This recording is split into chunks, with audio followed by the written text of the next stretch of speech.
Hey everybody, so good to be back with you guys this evening. Tonight's story is going to be about something that I have adored since I was a young girl. So in junior high, I decided I was going to collect panda bears. Because you have to have something to collect, or at least back in my generation we did. And I loved pandas. I loved how they looked. I loved where they lived. I loved what they ate. And I've literally been collecting them since I was a young girl. And so this is one of my little panda friends. She's actually from Scotland because she's wearing a little bit of Scottish kilt, It's so adorable. But tonight's story is in honor of one of my really good friends named Ava. And she lives here in Georgia as well. And she's one of the girls that calls me her Georgia grandma. So it's really special to my heart because it's about a panda. And of course, this is for Ava. I'm going to give you a little background for this story. Pandas are folivores. Do you know what that means? I didn't either. I know what carnivore means. It means you like to eat meat. But folivores means an animal that specializes in feeding on leaves. And pandas once were believed to belong to the family of raccoons because of their little eye masks, But now more believed to be closely related to bears. What's the big difference between panda bears and other bears? Other bears are carnivores. They're meat eaters. And they have very long digestive systems and slow metabolisms, like me. All right, and here goes the story. Some of these things you have to know before you read the stories. Bamboo woke high on a mountain in China, her family close by, stretching. Yawning, scratching her belly. Yep, it's hunger pains, all right. Time to eat, she thought, and then ran off to train. Train. Don't you know what pandas train for? Her mama Eden told her to be careful as she had bandaged enough boo-boos. And Bamboo is actually one of the best sword fighters of her embarrassment. Did you know that's what a group of pandas is called? An embarrassment? So weird. As you might guess, Bamboo got her name from her favorite food, but all pandas love bamboo. But when she was born, as all pandas are super tiny and pink and furless, on her small thigh was a birthmark in the shape of bamboo. So that was what her mama decided to call her. By now, I'm sure you're wondering, how did Bamboo become so good with a sword? I'll tell you. She came upon some male cubs one day practicing paw-to-paw combat, because they don't have hands, sword fighting, and shooting arrows. Bamboo watched for a bit, and then asked if she could join. Ha! Laughed one of the cubs. His name was Troubling. Get it? And yes, he was often getting in trouble. The lead boar, who was an adult male, was named Taipei, and he said, "Come on over, Bamboo."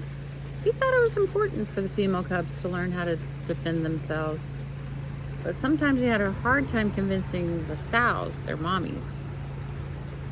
Bamboo was super excited, and Troubling thought he would show her a thing or two about paw-to-paw fighting. Taipei allowed it, but only because he knew Troubling had a big mouth, and he hoped Bamboo could teach him a lesson. Troubling was almost a head taller than Bamboo, and it didn't seem fair. But Bamboo's mama Eden taught her to shoot low and then go for the legs. They don't expect it, she said, and it usually knocks them off balance. Bamboo remembered, tucked her head, and rammed into Troubling's legs, grabbing and forcing him to the ground. Boom! He went down. Totally not expecting that, surprised by this young girl cub. And then Bamboo stayed on top of him and headbutted him, knocked him right out. When Troubling woke up, he couldn't remember what happened. Taipei pulled him up and kindly said, "Remember this day, and from now on, talk less, think more." Bamboo moved on to the sword training, and Taipei watched the grace with which Bamboo moved with the sword. He asked her where she learned to move like that, and she said, "Well, dance, of course." From that day on, Taipei made all the cubs learn to dance. Of course, they were not too happy at first, but quickly saw how well Bamboo handled her sword, and their pride got the best of them because they wanted to be better than her. No matter how much they tried, they couldn't, though. Panda's main enemies are humans and snow leopards. A giant panda can actually defend itself really well, but it's the young who are in danger. Bamboo always had a special place in her heart for the young, and that is who she wanted to be strong for. Her true test came late one day as the sun was setting. The snow had fallen all day on the mountain, making it difficult to see the evil snow leopard.